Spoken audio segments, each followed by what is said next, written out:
Bellwether Counties defy Biden's victory. Mr. Reagan. For the 2020 election, there were 19 counties in America considered to be true bellwethers. And that means for the past 40 years, for the past 10 presidential elections, these counties have always voted for the candidate who is elected. As these counties go, so go the nation. Now, what makes a bellwether? Bellwethers tend to have a confluence of attributes that tend to give them an even number of Republicans and Democrats, but also they tend to have quite a lot of independent voters. Bellwethers like to consider themselves as predictive. If their citizens are leaning a certain way, it's an indication of how the nation will vote. And for some of them, that may be true. For others, it may not be as the county goes, so goes the nation, but rather as the nation goes, so goes the county. That is, these counties may merely be places in which much of the populace is strongly influenced by whatever happens to be popular politically. Whether these places are predictive or reactive, their tendency to vote for the winning candidate consistently over time is impressive. And for a few of these counties to fail each election cycle, to lose their bellwether status, well, that's natural. But for all of them to fail, that would be pretty unlikely. But if Joe Biden really did win the 2020 election, that means that out of these 19 bellwethers, all of which voted for the winning presidential candidate for the past 40 years, out of 19 of them, 18 of them failed this year. And it wasn't like these bellwethers picked Trump by a small margin either. It wasn't even close. All but one of these bellwethers picked President Donald Trump by a margin of some 16 points on average. Only one, Clallam County in Washington State, went for former Vice President Joe Biden. And in that county, Joe Biden only won by about 3 points. This seems to defy statistics. It doesn't seem realistic that these bellwethers should all fail so dramatically.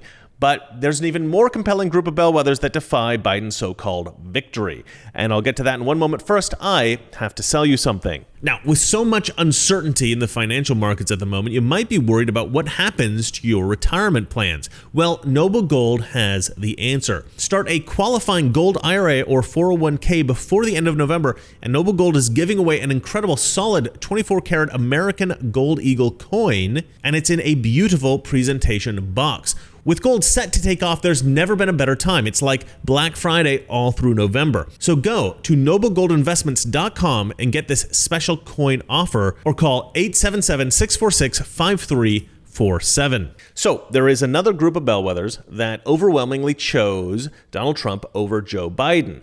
And this is a group of 58 counties that has correctly picked each president since the year 2000. And within this group, Donald Trump won 51 out of these 58 counties by an average margin of nearly 15 points. 15 points! That is legendary. The 7 counties that Trump lost went to Biden by a margin of only about 4 points on average.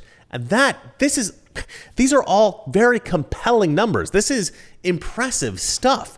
I mean, Trump is clearly winning here in a lot of different areas.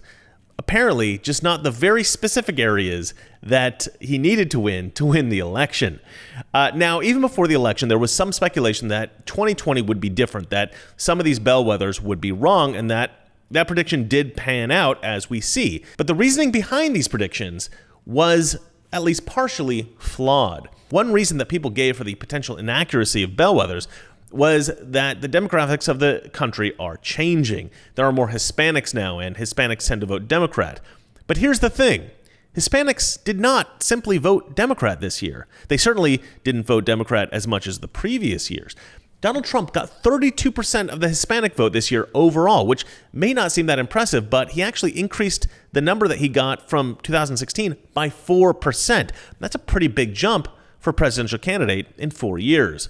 In fact, Cubans in particular voted overwhelmingly for Donald Trump. Anyway, the point is that demographics are certainly likely to shift at least a little bit in 4 years. But to shift enough to derail all of the bellwether counties?